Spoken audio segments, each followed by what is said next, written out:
Welcome back to the Cheap Heat Productions podcast.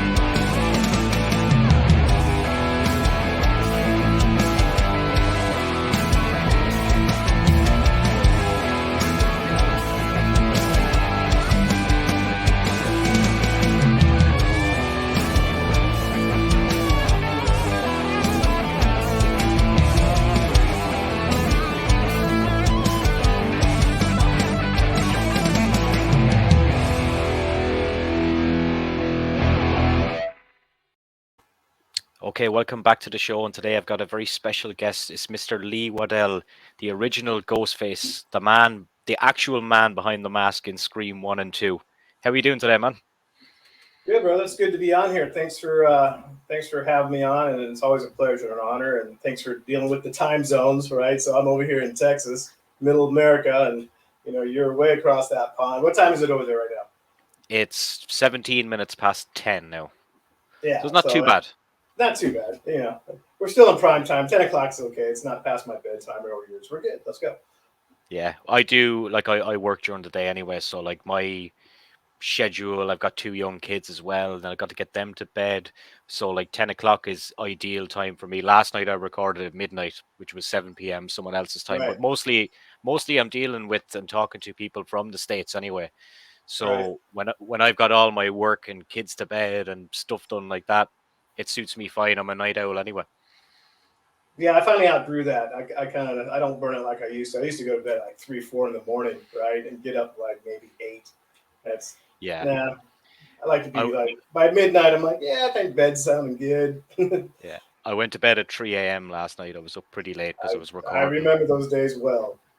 And then the 3-year-old came bursting into my bedroom at 7 a.m. this morning. So I love it. yeah, just one of those things. Listen, if we were to rewind back, Lee, to the start, did you always want to get into the movie world, or as a young man, like how did this all come about? So, I'm going to date myself here, but I mean, that ain't no big thing. So I graduated high school in 1981, right? And when I got out of high school, and before I jumped off to college for a second, I was kind of kicking around. I'm like, and I've always been on adrenaline my entire life. And there's only two things that get me going. It's like, well, I could go do stunts, or I could join the military and definitely get some adrenaline there. And so I kicked it around for about a year. And I'm like, yeah, the paycheck better's in the stunt world, the entertainment world. So that's how I jumped in there. So that was a conscious decision. I'm like, yep, I want to go to be a stuntman. Flip the switch and started working hard. Did you ever want to be an actor, or did you just want to be a stuntman? Nah, I suck as an actor. I mean, most stunt guys, or at least I could pull off a short-term character in a bar before somebody whips my ass. That's easy. Hey, be a tough guy. Okay, that's easy. Oh, your dog died. You're a blabbing idiot. I'm like, oh, my dog did die, and I got upset. I might be able to go there. So, I always wanted to do stunts. I always wanted the adrenaline. Yeah. And I noticed that one of the first things we'll say on your IMDb page is Terminator 1984. Another one that caught my eye was Batman Returns in 1992. Yep. And the credits on them were utility stunts. What is that? Because I've talked to a few stuntmen, but I've never seen that term in a credit before. Yeah, so utility stunts are also, they put a thing called ND stunts, nondescript, right? So you'll see, and they're both the same thing. But so I don't know. I was on there for a few weeks or a month or however long it was, and it's utility stunt guys like, hey, we need you to go help rig this, or hey, we need you to go be safety over here, or hey, why don't you be the background and almost get hit by the car, and hey, we need you for the bar fight, take a punch, go over the table. So you're just this working stunt guy that's a little bit of everything, right? So that's what I did on it, and that's actually a lot of my career. And a lot of stuntmen's careers is nondescript ND or utility. So could you go into a project, say, that you're hired for and not exactly know what you're going to be doing? Well, we usually have an idea. Someone's not going to call me. I'm like, hey, you want to come and do some stunts? I'm like, yeah. And the next thing you know, you're getting hit by a car. No, I don't want to do that. Yeah. So, but they're like, hey, we have a big show coming up and we need an extra rigger, right? So we go in and do all the wire work and all the rigging stuff and maybe set some stuff up. And, you're already there. So, like, hey, we're pretty much done with that rigging job. Why don't you stick around and do some ND or utility work next week? We have a car scene coming up, and you just kind of stay over and you play with some cars, you know, and then you turn around and shoot the big rigging scene. Then you got to take all that stuff down. And like, okay, we're gonna go do the pickup shots on that, this, there, and you go over there and do that. So, depending on what the stunt coordinator wants, as far as utility or ND, they'll let you know, and hopefully you can fill that slot. Does that make sense? Yeah. What's the adrenaline rush like? We'll say if you're coming off a dangerous stunt. So for me personally, so when I had big stunts, so to give you an example, did you see what was the name of Jurassic Park 2? The Lost World, is that right? The Lost World, yeah. Yeah, so I seen that a long time ago when I was a very young yeah, kid. so I doubled an actor guy in there, by his name was Richard Schiff. Great actor, solid guy, right? And there's a scene in there where his character, something Bar, I think, I can't remember, um, gets eaten out of this Jeep by the T Rex. Yes, yes. Okay, so you could actually look that scene up online. Mhm. Um, so I was doubling him. That was an epic scene. So the stupid giant Tyrannosaurus Rex pulls me out of the Jeep, throws me around, throws me over to the other Tyrannosaurus Rex, and they rip me in half. And Wow. you know, those animals, those reptiles, those things is nothing more than a big old backhoe, heavy duty piece of machinery that could just absolutely destroy you. And then they put some lizard skin on it. I mean, they're big, they're heavy, they're nasty, um, and they're dangerous in a sense. So, like when we would start those big old things up, the puppeteers and the effects would clear the stage. Everybody had to stand back like 25 feet because when they turned it off, just like because it's all hydraulic, maybe something would settle, right? Mm. So, and on top of that, it had a brain of its own. So when they go, hey, let's fire it up in the morning to see what the lizard's going to do, it might flip its tail, it might run down the track, it might do something crazy. So they would have to clear the stage for 20 to 30 feet around that thing, and then start bringing it up online very gently because it's just a big old piece of heavy duty mechanical equipment with huge amounts of hydraulics, huge amounts of electronics. It was fun, but it was dangerous. So on big stumps like that, I knew that was going to be a big stunt and had great potential to really tear me up. So prior to big stunts, at least for me, I get the stress load is so high that I could literally take a nap. Mm. A lot of times you talk to some of your special ops guys in the military, they're taking naps when they're going in on the helicopter because the level of stress is just that high. So my body wants to go, hey, let's take a nap. I'll wake up and I don't have to do this. It's a dream. Yeah. So I could literally take a nap, and then we put it all together, and I have a little bit of adrenaline. But when you're in big stunts, at least for me, when I was in the middle of big stunts, it's a thinking man's game. You're really thinking. It's all coming together. Stuff's happening. You're like, yep, there's that mark. Perfect. Feels good. Let's go to the next mark. Boom. Feels good. Yep, that's great. You're almost home. Yep, that's great. And then it's over, and that's when they yell cut, and I know that I survived it. That's when the adrenaline really kicks in. Because I'm so busy thinking, working the big gag, that I don't allow myself to get that adrenaline in front of me. It's always behind me until after Mm. the yell cut, and then there's this big heavy rush, and it's really cool. And it's probably a little bit of relief as well, knowing that it Oh passed yeah, off nicely. a lot of relief. Especially if you get through a big one and you're like, I'll feel that tomorrow, as compared to like, oh, that hurt now. you know. Yeah, yeah. So Is that the most dangerous thing you've ever done, would you say, or would you have something that springs to mind? Well, so I did a lot of firework. There's a stunt coordinator, second unit director by the name of Tony Caesar. And Tony, he's retired now. You know, we sit around and talk and fish and drink coffee. But he he probably did more fire burns in Hollywood than just about any other stunt guy around. And so he mentored me. So I did a lot of fire. And fire, it goes from you're going from hero to zero in about a second. You know, because you Yeah, feel the heat coming on. And by the time you're too hot, you're too late and bad things are gonna happen. So it's a thinking man's game, it's a feeling game, and you know the fire stuff is just incredibly super dangerous because you're going to go from yep really good really fast it's all coming together to like man that's getting warm and about the time you say that's getting warm it goes past that thermal feeling to I am now hot I am now getting blistered not fun put me out yesterday you know what I mean mm, yeah. so Was there that's ever a go ahead. sorry, was there ever a situation where you were offered a stunt and you said no? No I don't think I turned any down Yeah. I don't think I Uh, turned anything you know and if it wasn't my specialty per se um, I probably wouldn't get the phone call anyways.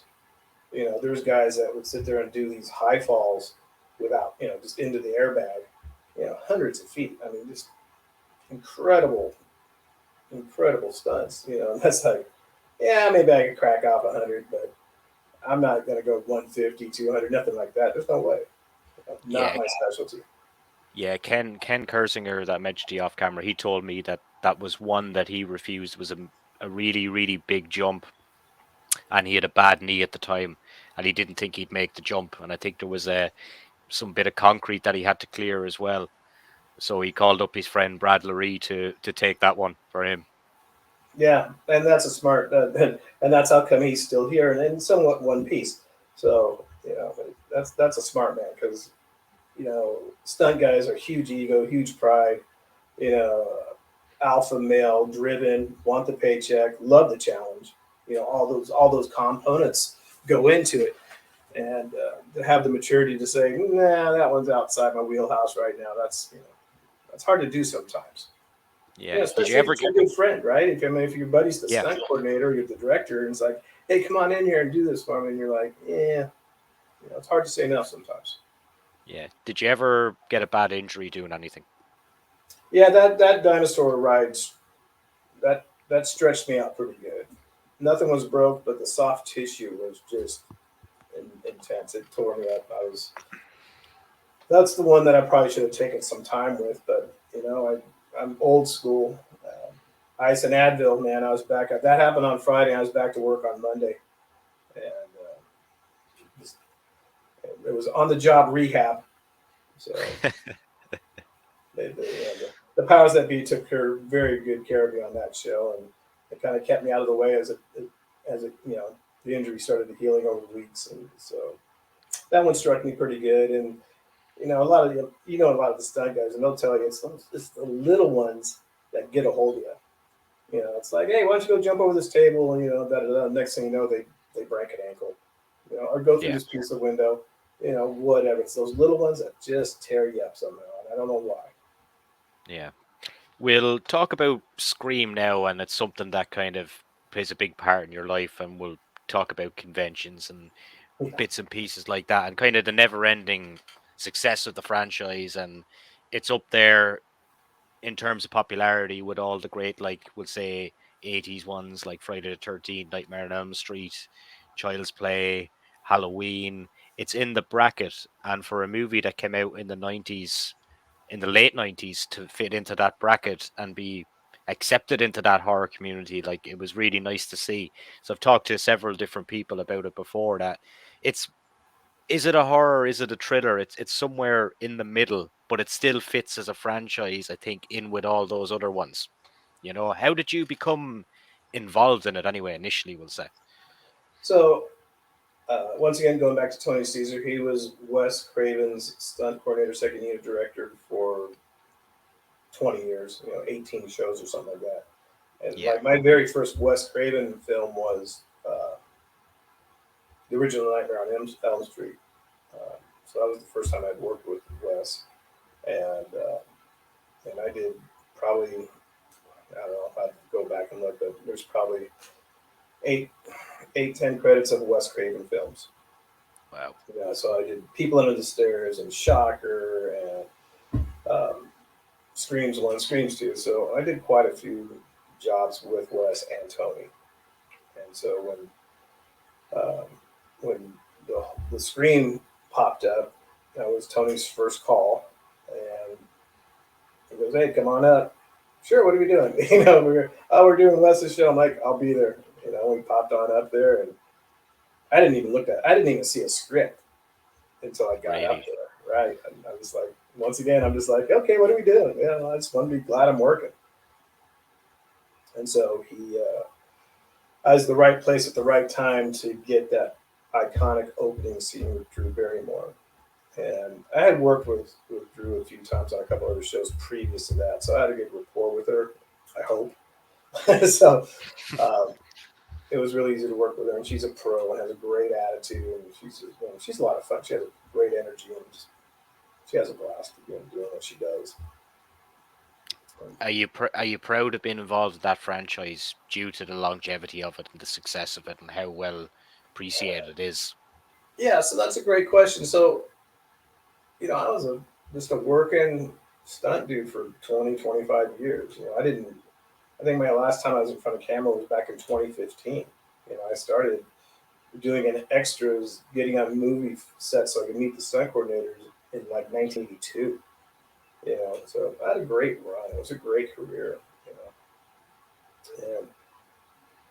And I went off and did other things, and it was great. And about a year ago, they're going, "Hey, it's this Scream 25-year reunion thing." I'm like, "Okay, yeah, that's cool." Yeah, and kind of segueing into the convention side of things. A good agent friend of mine that represents a lot of the talent for those big conventions, the horror conventions, are just crazy. I had no idea that was out there. You know, Yeah, it's a real hidden gem, isn't it? yeah, it really is. And they're like, "Hey, you were the original Scream guy." I'm like, "Yeah." I mean, there was a whole bunch of us technically through the whole franchise, but I killed Drew. Right? That's what the T-shirt says, and I did. Hmm. And I set the standard, and here we go. So they drag me out of the woodwork, and they go, "Hey, you got to come and do these conventions." I'm like, "Yeah, I'm not big on autographs. That's never been my thing." And I was just a working stuntman. I'm glad I survived it. Had a great career. You know, I'm very old school like that, right? Yeah. And they're like, "Yeah, just come on out and check it out." And you know, there you go. And my buddy Tony Caesar was there. I'm like, "All right." So I kind of called up Tony. I go, "Hey, what's this about, man? This is not my wheelhouse. I'm kind of uncomfortable. Actually, the bottom line is I was very uncomfortable doing it because it was 180 off. I never got pictures with the guys that I doubled. I never asked for autographs. I didn't. I just wanted to do a good job and not get hurt and come back the next day or the next week and just work. And so to go 180 off my brain it wasn't difficult, but it was uncomfortable. That makes Mm. sense. And have you since warmed to them or got used to them, in fact? Yeah. So um, I think I just finished one this weekend. Like today's Tuesday, so I got back Monday. I'm all blown out because as fun as they are, it's full throttle. You're just laughing and loving and signing autographs for these people that have great stuff, and it's just it's a fantastic experience. But you know I won't stop signing stuff as long as there's somebody in my line, so to speak. And if I'm so blessed out line, and if we close the doors at 9 o'clock and there's still 100 people, then well, get them in the room and I'll sign until the last person. If you kick us all out, then we're taking it to the parking lot. We'll sit on the tailgate and sign stuff and swap stories and have a great time because it's all about the fans at this point. You know? It's a very long day on you guys though as well, isn't it? Yeah, so like I'll give you an example. So this last convention I worked was called Monster Mania 50. Pretty Yeah. pretty big event. It's back on the East Coast, and we got in there Thursday. My day started about 9 a.m. on Friday. Just kind of walking the convention, where I got to be, what's this, and then have a light lunch and doors by 3:30. You're getting ready to go because the doors, even though they had the VIP passes, let's say, open the doors at 4 o'clock.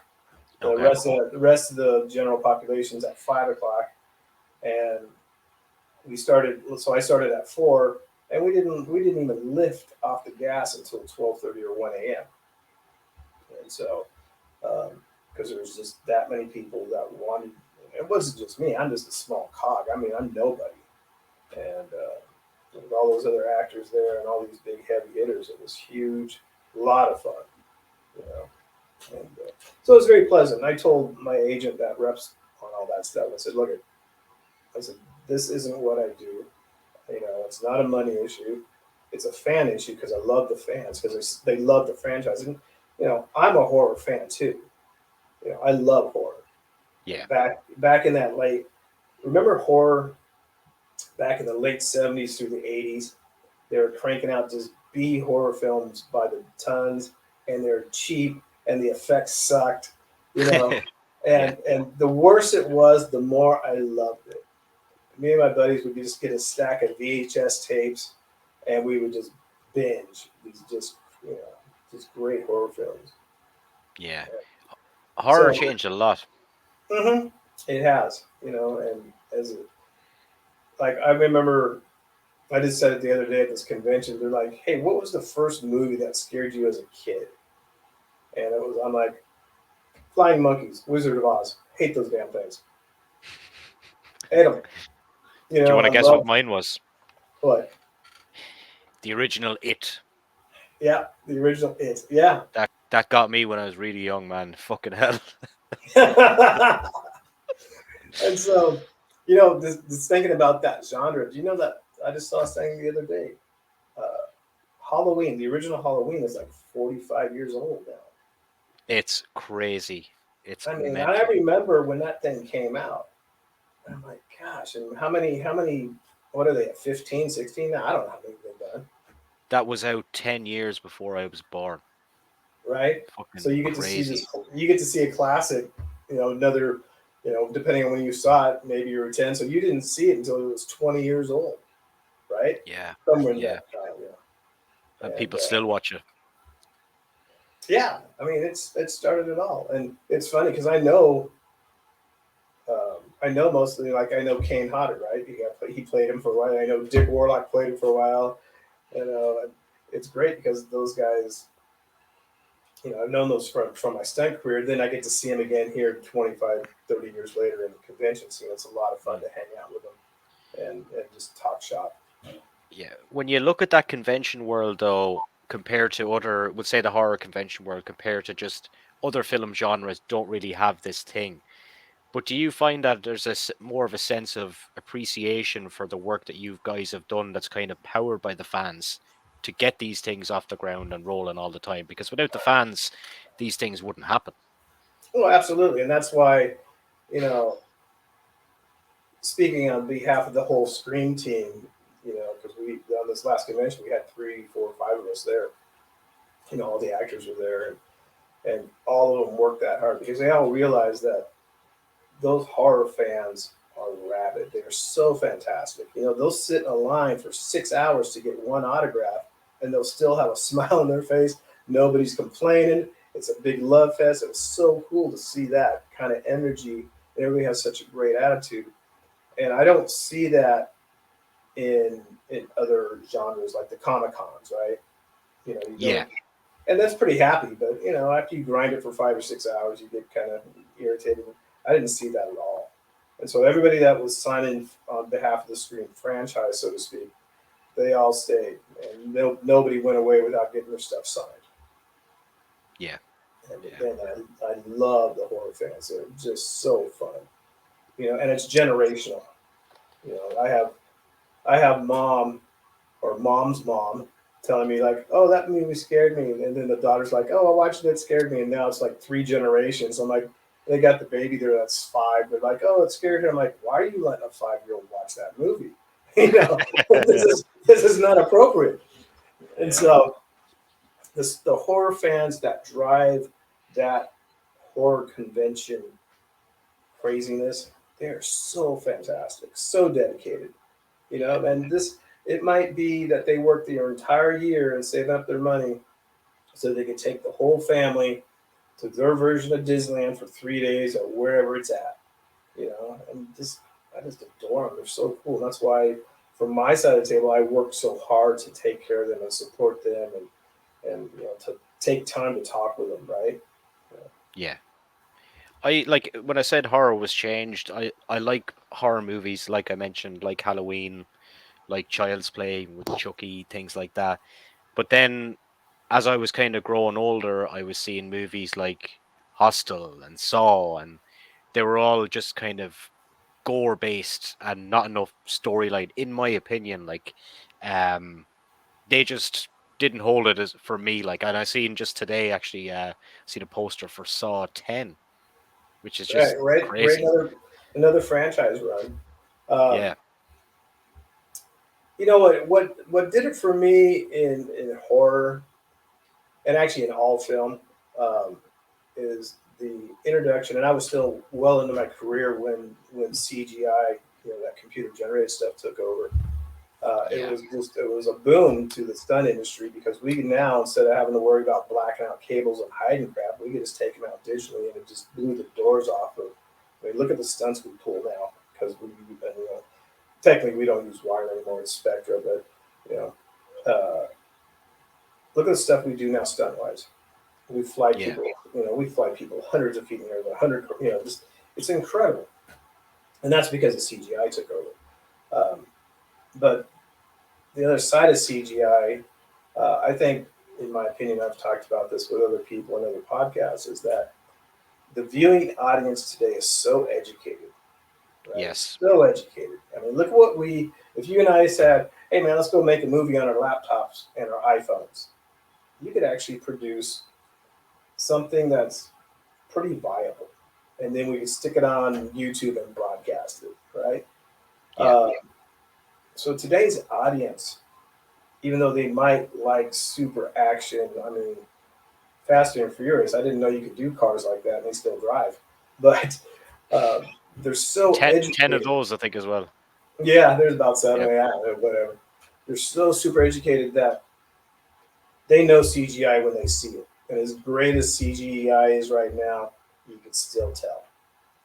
And I yeah, think and some the people viewing don't like that. audience, yeah, and for me, not that I'm some super director or whatever guy, I don't like CGI. I'm a real practical type guy. Yeah, As much, excuse me, as much as it helped my career by getting rid of wires and cables, it takes away from practical filmmaking. yeah, and plus it's And not how you went through the industry as well. yeah, and and there's actually a little bit of pushback now. I've talked to several directors over the last year or two, and especially since I started some of this not comic book convention stuff. Yeah, They're pushing back a little bit, and not radically. It's just like, no, let's shoot it practically and save some money because it still costs money to run a CGI program on your production. yeah, They're like, no, let's do it practically, and I love that, because the viewing audience could just tell they're just that smart. You know, if you yeah, put it in perspective, rewind the history to where the original King Kong came out, which was animatronic claymation running up a bill. I mean, and at that time, that was cutting edge. People freaked out it. They loved it. Thought it was the best thing ever. yeah. You know? It's it's amazing what people could do back then, and even like in the 80s and 90s with the resources that they had. Like there was some quality films made. Like you can only go back even to 78 to Halloween as well. It's just the Mm-hmm. resources that people have, and I think there's a more natural look about those movies, in my opinion. Yeah, I totally agree with you. There's you got to remember back then we were actually using film. right? Yes. And now, with, I mean, you and me are chit chatting here at about 780, but cameras are 12K, 16K. They just have their digital so cheap and so efficient and so super high res. You look at an HD TV and it almost looks fake because it's so crystal clear. And Yeah. I've talked to some very smart physician type based people, and there's only so much the human eye and mind can process as far as information coming in, because HD is actually sharper than human vision, and yeah, I like the warmth of film. It's like listening to classic vinyl. I Yeah. love vinyl records, right? Because it has a certain warmth. I don't care if it's full on Metallica and you're just ripping it. There's still a certain warmth and depth on vinyl albums as compared to digital. Hmm. So you understand what I'm saying? So same with Yeah. film and digital. Yeah. I totally agree with you. Um, Before we wrap up, I just want to talk about your website and what people can find on it. There's a few interesting things on your website there, from merchandise to interviews with Wes Craven. Yeah. So when I kind of went down the rabbit hole of this whole screen thing and original Ghostface and all that, I went and found Wes Craven's original website developer from back in the mid '90s, right? And I contacted him like, "Hey, this is what I'm gonna do. And this is why I'm gonna do it to support the fans, and to give them the historical context because I was there. I'm the one who had wardrobe on. I'm the one who killed Drew, and because there's a huge amount of disinformation or misinformation Hmm. on the web, and I'm like, I'm gonna have this website. Will you come and do this? And he's still a website developer. In fact, Wes really launched his career, um, and so the website and is just more of an information highway. And the guy who got a hold of, he was going through. Here's how it happened. He's going through a box of old movie memorabilia stuff. He finds these original audio tapes from 20 plus years ago from Wes Craven, Hmm. saying, "This is how I prepped Drew for that opening scene. This is how Freddy came about in my mind." Uh, and we had like an hour plus audio of all this, and he's just putting out snippets of it. Eventually, Yeah, it'll all be compiled and stuck on the website. it's on the YouTube page as well, isn't it? Embedded into the website. Yeah, on Instagram and stuff like that, and so that's kind of how that happened. It was just a piece of fate that this goes, hey, look at these. And we were totally excited, like, where did you get these? Because they were in a box with like some old headshots or something or whatever, and they found these things, and they're great archival pieces. And it was just Yeah. really important to do that because I was very fond with Wes. We worked together. I worked on his shows from Friday or from Nightmare on Elm Street all the way through Scream 2, and then Yes. so I had a working relationship with him. And Wes was a very smart. He was a professor. Most people don't understand just how smart he was, Yeah. and dry sense of humor. He would tell you a joke on Monday, and you'd laugh on Friday. Mm. Real even keeled dude. I never heard him raise his voice. He could get Yeah. his point across without getting hostile, and super super relaxed gentleman. I really appreciated his company, and I learned a lot from him. Um, Yeah. I think he was grossly underestimated for his time. Absolutely. One of my, actually, I would say that my favorite Wes Craven movie, you probably wouldn't guess it. Serpent in the Rainbow. No. Wes Craven's New Nightmare. There's just something about that movie that I really liked. Yeah, that was I mean, I liked all of Wes's stuff because I liked Wes. So I Yeah. supported him whatever he did. And these audio tapes that we found on the website or for the website, and we'll probably dive into it a little bit later. But there's a whole 30 minutes of Wes talking about the movie he did with Meryl Streep, and I can't remember the name of that film, but that was his departure from the the horror genre. And one of Wes's things would be is he wanted to break out of the horror genre and be Yeah. known for something else and respected for something else. Yeah, it's a very hard genre to get out of once you're embedded into it. In fairness, a lot of people from the industry say that to me. Yeah, and I agree. I mean, I can't. And from a stunt guy point of view, it's like all we want to do is action, and horror has action, right? Yeah, And so I care less what the movie is, man. I just want to go to work. Uh, yeah, but yeah, and I guess from a creative, pure group type thing, you want to be known as as a classic movie director. But man, there's been a lot of guys that have done some great stuff that have just kind of always been either horror directors or like John Carpenter. He did horror, he did action, he kind of went all over, and you know they just needed to be whatever that creative thing is that's in those directors or anybody actually that does those creative endeavors that want to break out of their niche role. Uh, remember when? Remember the comedian Bill Murray, right? yeah, yeah. Remember when he tried to break out of the comedy stuff and he did a dramatic piece called The Razor's Edge? I haven't seen it. No. Yeah, well, he didn't miss much. Didn't work out too good for him, right? Yeah, But excuse me, he tried to go down that rabbit hole and it didn't happen. So it's there's something very. to It's some. there's something to be said Sometimes. about I get that you want to be respected, but at the same time, it's like you do what you do so well. Just stay there and make your millions and make people laugh and have fun. Yeah. What's your day-to-day life like now? What are you up to these days? Well, so when outside of when these horror conventions pop up, which seem to be about every couple of months, give or take, once I get booked in on that, that's my focus, and then I get everything really dialed in. It was just like this because it's work to me. As much as I love them, I still want to give the promoter, the agent, the fan base. I want to give them 110%. So when I go do that, you know, I'm full throttle. I'm totally committed.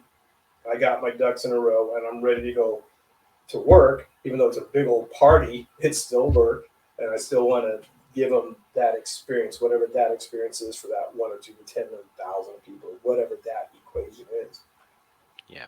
So about 2 weeks out, I really get focused on that, and then when I'm away from that, and I don't like today was I got up at 6 o'clock on the sunrise, had coffee, ran down to the boat dock, fed some fish, went fishing for about 20 or 30 minutes. A friend of mine popped it in town, like, hey, let's go have breakfast. So I try to, when the honeydew list around the house isn't a mile long and I have to go fix this and paint that, and, anybody that owns a house or even an apartment, there's always something that has to be fixed or Yeah. done. Yeah. So that fills up my time pretty darn quick. I mean, and all my kids are grown, so I don't have to worry about raising those. I mean, look at your day. You work a job, you Mm. can only do two kids, and you do this on the side hustle. Yeah, your days are about 20 hours long. Yeah. It's what is it now? 5 to 11 now. So back in Yeah, work at 8 a.m. in the morning. But right. look, fuck it. This is my decision. You know, Oh I'm getting yeah, it. I'm man. getting. But you're passionate about it, and that's what you love to do. Yeah. And that's great. So by all means, I'm do ma- it. I'm making 50 cents a day on YouTube now, man. There you go, man. You're going big time now, baby. But last year I was making 0 cent a day. So there we go. Well, there you go. See, look at that. You doubled your money, man. When you So when you man, break when you break a buck, let me know. Bring me when back. this is yeah, when this is all said and done, we're going to split the money. We're going to split the money.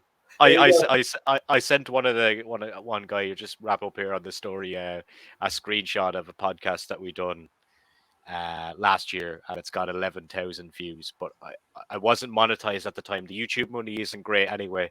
But it was $1.08, and I said the next time I'm in America, we'll split the money. I'll give you the There you go. 44. Residual You know, payment. yeah. You're my retirement plan. Lee, Hey, next time pleasure you to check talk to you. next time you pop over to the States, look me up, especially if you're down here in the free state of Texas. We'll go out and do some Texas stuff. Man, absolutely. I actually went. We had an American girl with us that kind of took us around, and she's from Iowa, and she was Right. coming down for WrestleMania, and we were glad to have like an American person with us to show us where to go, and we went to Terry Black's for barbecue. That's the place we went. Everyone said go to Yeah, Terry you can't miss Black's. that, especially when you're. I assume you're in Dallas, so Yeah, yeah, and we went to the gun range as well, so we got to shoot that's some right. guns over there. There you go. Got to shoot some guns. Keep that Second Amendment right alive. And Yeah, well, cheers, man. I'm glad you got over here to mess around and experience. And next time you roll in, just look me up and we'll get together.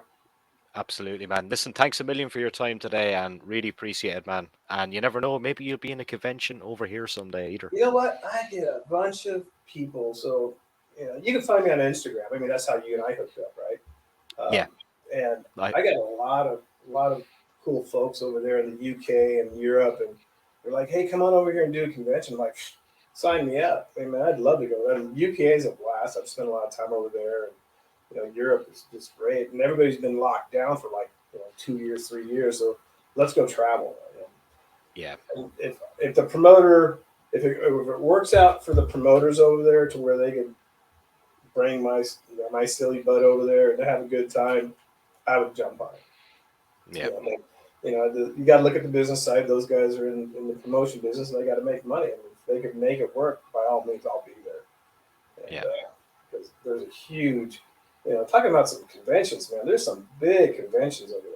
There's two or Yeah, three. there's a huge one in Manchester every Yes. October for the love of horror. That's Is the that the one that's in pinnacle. the? Is that the one that's in the prison? I don't know. I've never been, There's but one I know that's it's in. There's one that's in some old refurbished or whatever abandoned house. There's a prison one that's actually held in a prison.